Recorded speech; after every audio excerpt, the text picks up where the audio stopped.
Hi wrestling fans, thanks for clicking today's Dreaded Heroes report. A lot of interesting stuff here. Oh, by the way, Northeast Wrestling has announced that prices for former WWE performer Barbie Kelly Blank's autograph and photo ops at her appearances on Saturday, November 3rd at the Galleria at Crystal Inn, Middletown, New York, Sunday, November 4th at Buffalo Wings in Waterbury, Connecticut, have been reduced. To what?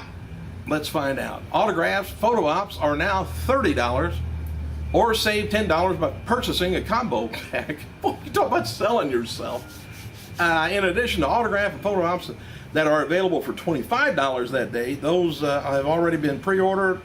The items will be refunded, the difference somehow.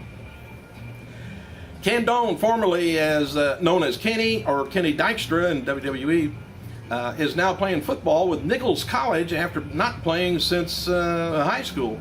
Though it was listed as he was listed as tight end in the school's official website, he primarily is on the defense on a limited basis, though through 8 games of this season, he's already has 8 solo tackles and 5 assist tackles.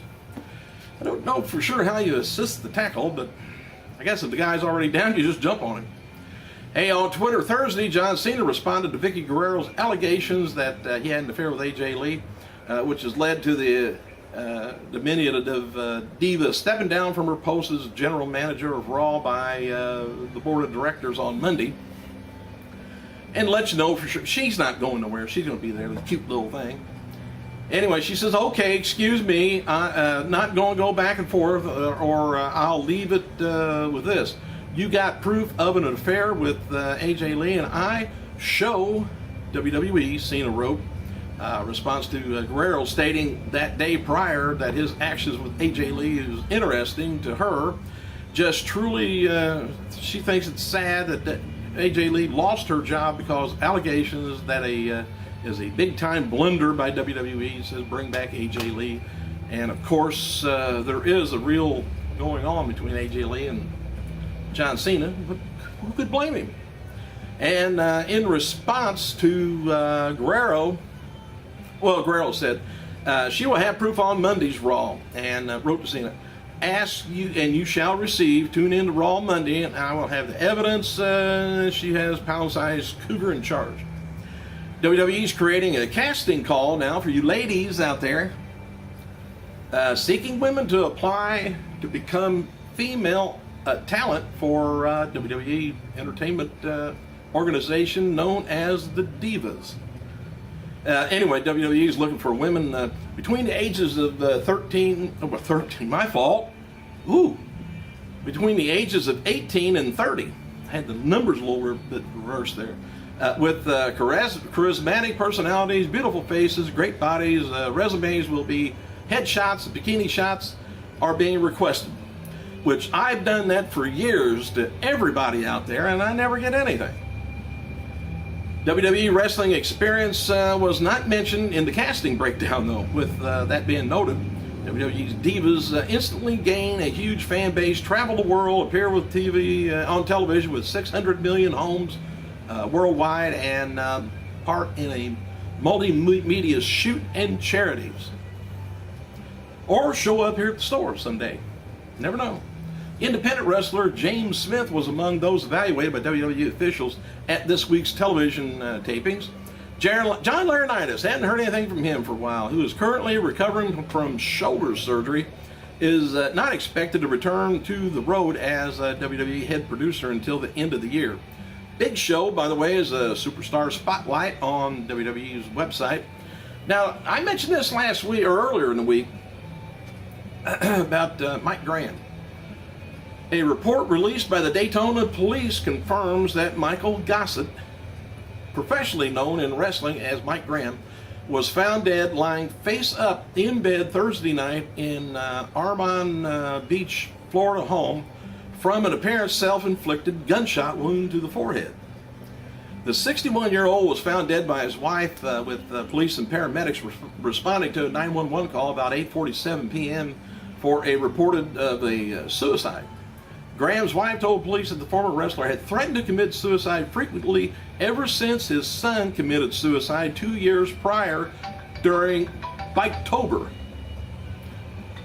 Now, hang on a second, let me get rid of that. And according to, I thought I got rid of it. Anyway, according to a police report at Freedom's Arms, that a .22 caliber revolver was found next to Graham's body, and of course he was lying face up in bed with a gunshot wound in his forehead.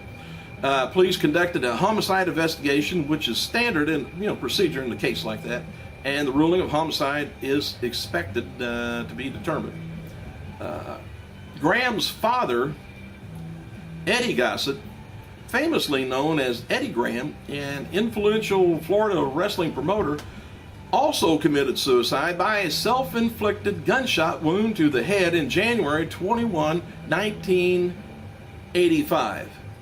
Do you think it's something in the genes or in the bloodstream that's causing it? Well, that's 3 right in a row.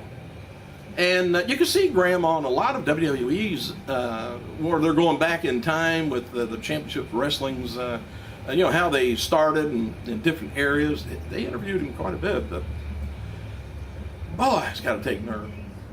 All right, the basic framework on the AJ Lee angle on Monday's Raw, where she was removed as general manager, was scripted months ago, and the angle was set to happen before this past week, but it was delayed for whatever reason.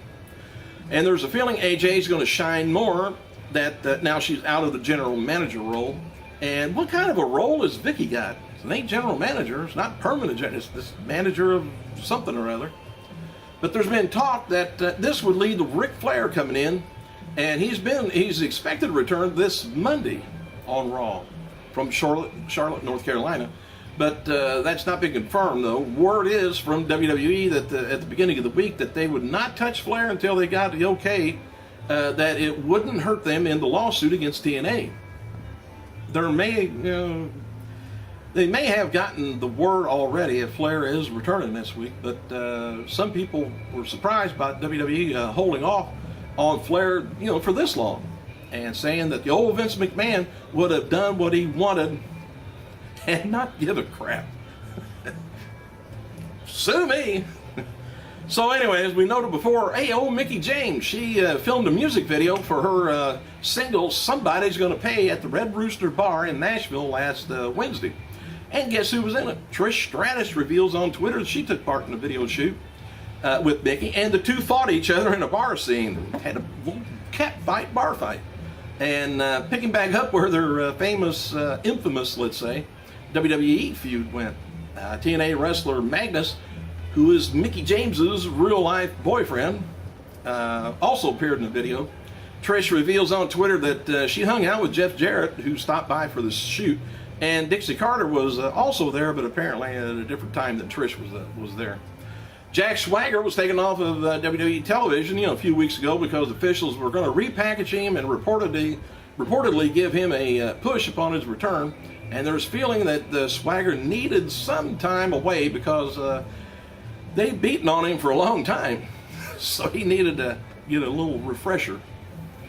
And there's a lot of speculation online that fans of WWE Champion CM Punk, he had a blade in his mouth during the lumberjack match at Monday's Raw. There's a video online, and it appears right before the camera's cut at the end of Raw, if you got it taped.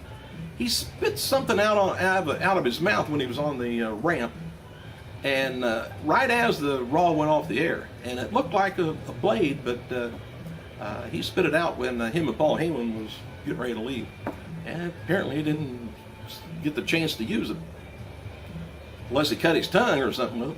Anyway, WWE's WrestleMania 28 pay-per-view did end up being the single most purchased pro wrestling pay-per-view in history, based on new data that are likely the final numbers for the event. The updated numbers include late recorded buys that WWE 28 did 1,253,000 buys, 333,000 domestic and 520 international.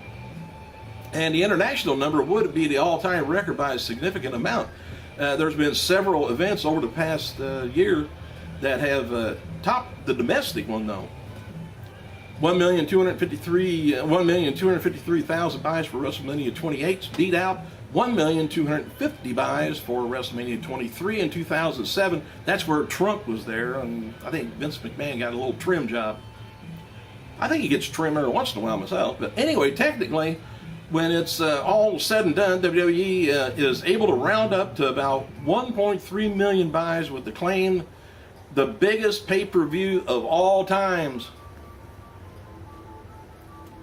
All right, hear that, Dana White?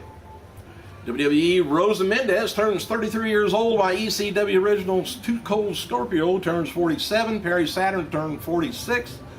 And sources say we may have seen the last of Dr. Shelby, by the way. Apparently, he may pop up in the near future with Kane and Daniel Bryan, but I think that's gone for a little while. And it's said that the relationship between Rey Mysterio and WWE officials is strong, right now. WWE gave Rey a lighter live event schedule because of his knees, and they're happy because they know he's been helping out with Sin Cara a lot. And Sin Cara's status, by the way, as he returned, around with a lot of people's eyes staring at him, being put with Mysterio was a good deal, and people now see him working harder and trying to adapt to the American style of wrestling. Too bad you can't do Lucha Libre. They just don't train you that way in WWE. A recent WWE attendance figures: SmackDown on October 8th, Cairo, Egypt, drew about 5,000 fans, $300,000 gate. Trenton, New Jersey did 6,500, $200,000 gate. Cairo, Egypt, that was SmackDown was over there, by the way. Did 9,000 on October 9th, the next day, but $650,000 gate.